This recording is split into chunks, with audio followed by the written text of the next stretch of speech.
Hi everybody. Today I thought I'll talk about my honors thesis that I did during my last year at university. Just talk about what I did, how I did it, and my result towards the end of it. So before I get into my thesis, I think it's important to know two different definitions. One being photoperiod, which is basically the amount of time in a day an organism or a fish in my case will receive sunlight. So for example, a winter photoperiod is when you have 10 hours of light and 14 hours of darkness, or a summer photoperiod where you have 12 hours of light and 12 hours of darkness. And the other definition is diel activity pattern, which is basically a pattern of activity a fish will show during the day. So some fish are diurnal, meaning that they're more active during the day than night, or others are nocturnal, where they're more active during the night than day. So my thesis was basically looking at if salinity and photoperiod will affect these patterns in mummichugs. And mummichugs are these small, cute little fish that are found in estuaries. And in science, mummichugs are also known as a model species, which is basically a species that has been studied extensively to learn about for a specific aspect in biology. So for example, scientists will use mummichugs to learn about them, other fish species, and just the environment in general. Despite how important they are, little is known about their diel activity patterns.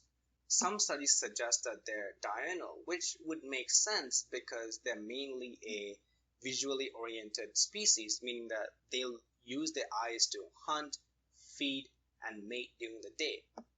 But a master's student at my university found that his mummichugs were actually nocturnal, meaning that they were more active during the night than the day. And one of the key differences between the studies is the amount of salinity and the photoperiod that the mummichugs were exposed to. And that's where I come in. My task was basically to look at if different salinity levels and or photoperiod levels will change these patterns.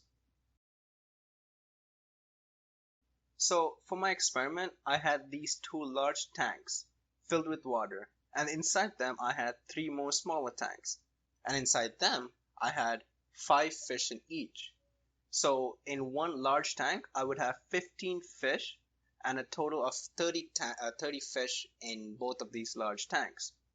So think about these large tanks as two different groups. So for group 1, the 15 fish were exposed to a certain salinity level, this time a 35 parts per thousand salinity level, and a winter photoperiod, meaning that they were exposed to 10 hours of light and 14 hours of darkness.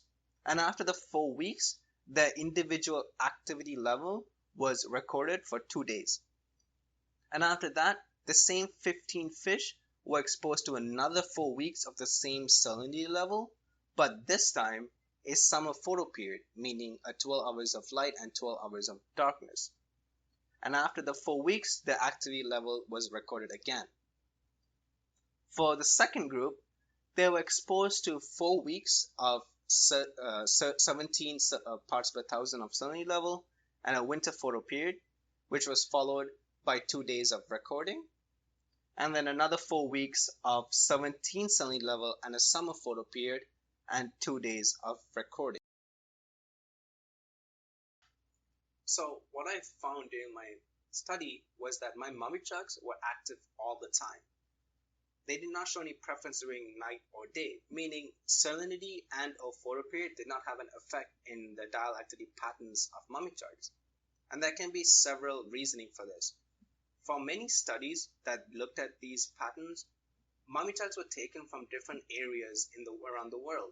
So perhaps depending on where you get your mummichugs, their diel activity pattern can change. And also, my study did not measure temperature. So perhaps temperature can also have an effect on when they're active and when they're not.